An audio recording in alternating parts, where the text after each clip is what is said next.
Kevin Mitnick is known as the king of all hackers, with aliases like the Condor and the Dark Side Hacker. Mitnick's exploits stem back to his youth in the late 70s, where he began taking advantage of the system by tricking the Los Angeles bus transfer system to get free rides. As he aged, Mitnick found his gift for code and began hacking into big-name companies like Nokia, Motorola, IBM, and eventually the Pentagon. Millions of dollars of information passed through his hands before he was finally arrested in 1995. Hardly deterred, Mitnick went on the run from the FBI for 3 years and was the most wanted computer criminal of his time before he was sentenced to 4 more years in jail. Mitnick didn't consider what he was doing as hacking and referred to it politely as social engineering. At one point, a judge found him so threatening that he placed him in solitary confinement because he thought Mitnick could start a nuclear war by whistling codes into a payphone.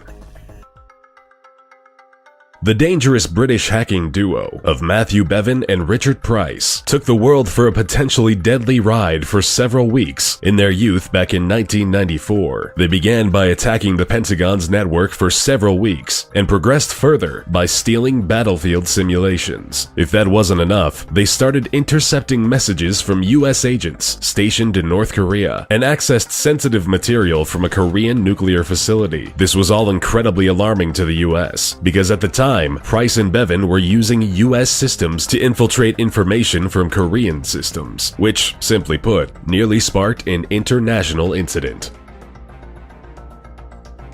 You've probably heard about the infamous hacktivist group, Anonymous, or just Anon, sprouting back in 2003 from the breeding grounds of 4chan. Anonymous consists of an unspecified number of politically active hackers. They campaign for internet freedom, social justice, and transparency in the law. With nothing off limits, this group has hit the Chinese government, the Vatican, the FBI, and CIA, while spending just as much time leaking documents or taking down websites with political intent during the aftermath of tragedies like Charlie Hebdo, Michael Brown, and launching large-scale personal attacks on individuals associated with the KKK. While they may not be monetarily motivated, the information they've leaked and the impact they've had on cases and cover-ups has been huge.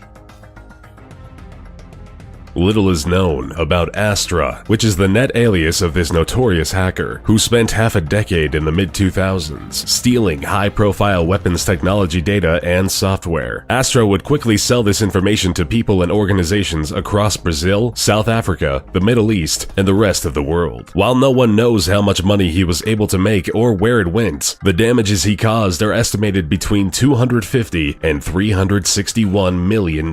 Strangely, even after all of the destruction caused, Astra was never publicly identified, even when Greek authorities arrested and detained this threatening hacker in 2008. Speculations and rumors say that he is a 58-year-old Greek mathematician and is serving 6 years in jail somewhere.